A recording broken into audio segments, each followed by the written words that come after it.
Good day, I am Frixigrana and I am here to discuss about marine environment. Marine environment means the physical, atmospheric, and biological components, conditions, and factors that interactively determine the productivity, state, condition, and quality of the marine ecosystem. It is an essential component of the global life support system. Oceans over 71% of the Earth's surface and provide us with food, oxygen, and jobs. But they are probably the least understood, most biologically diverse, and most undervalued of all ecosystems. The major sources of marine pollution and its impact, hazards to human, animals, and shipping industry. This video represents the marine pollution. There are two major sources of marine pollution: the land-based sources and the sea-based sources. In the land-based, like byproducts of industry, runoff from agricultural, pesticides and herbicides. In the sea-based, like pollution, tank washing, ballasting and deballasting. The impacts of this pollution danger to both human and animals. Fish become tangled and injured in the debris, and some animals mistake items like plastic bags for food and eat them. Small organisms feed on the tiny bits of broken down plastic called microplastic and absorb the chemicals from the plastic into their tissues. Microplastic are less than 5 millimeters or 0.2 inches in diameter and have been detected in a range of marine species, including plankton and whales. When smaller organisms that consumes microplastic are eaten by large animals, the toxic chemicals then become part of their tissues. In this way, the microplastic pollution migrates up to the food chain, eventually becoming part of the food that humans eat. The MARPOL Convention and its history. The International Convention for the Prevention of Pollution from Ships, preserving the marine environment through elimination of pollution by ships and offshore structures, has been an IMO, or the International Maritime Organization, priority for over 5 decades. In 1973, the first MARPOL or Marine Pollution Convention was signed, though it took till 1983 for MARPOL 73-78 to come into effect. Through a total of 6 annexes, the scope of MARPOL has been dramatically extended. Regulated by IMO, MARPOL 73-78 is the most important convention for the prevention of marine pollution from ships. MARPOL 73-78 combines the original 1973 convention and the 1978 protocol. As of 31st of December 2005, 136 countries representing 98% of the global shipping tonnage are party to MARPOL.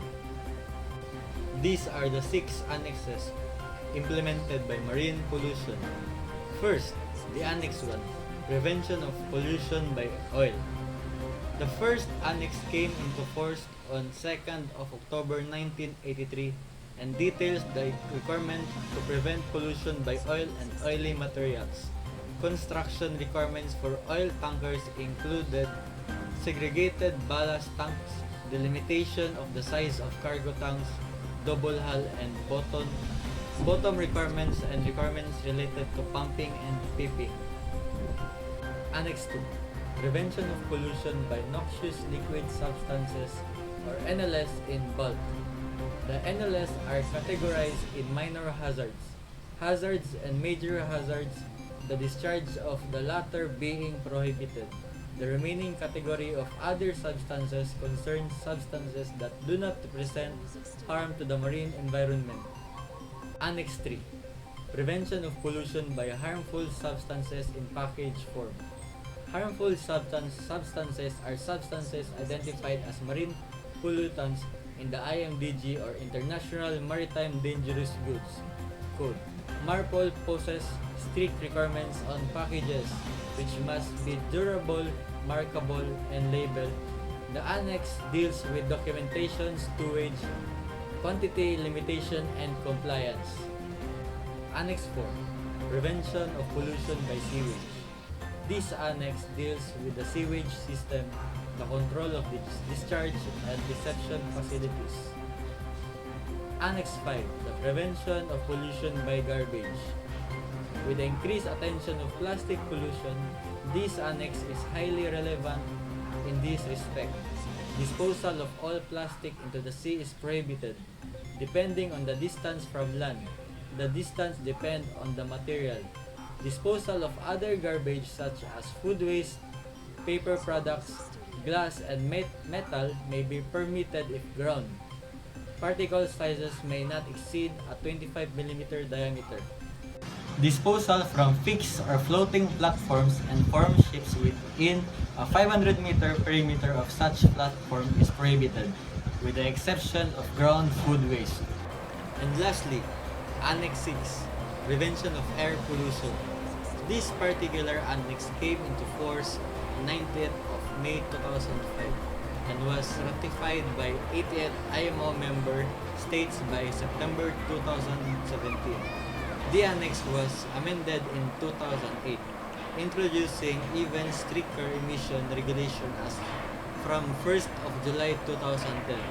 The annex covers engine-related emission, for example, sulfur oxides, nitrogen oxides, and carbon dioxide.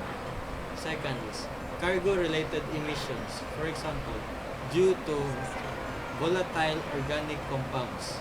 Third, equipment-related emission, or ozone-depleting substances caused by refrigerants, incinerator, and fire extinguisher system. And last is the fuel quality. Those are my knowledge in prelim coverage in protection of marine environment. In behalf of our instructor, Sir Tambor, thank you for teaching and educating us despite of this pandemic. Tiyada Cagayan, peace!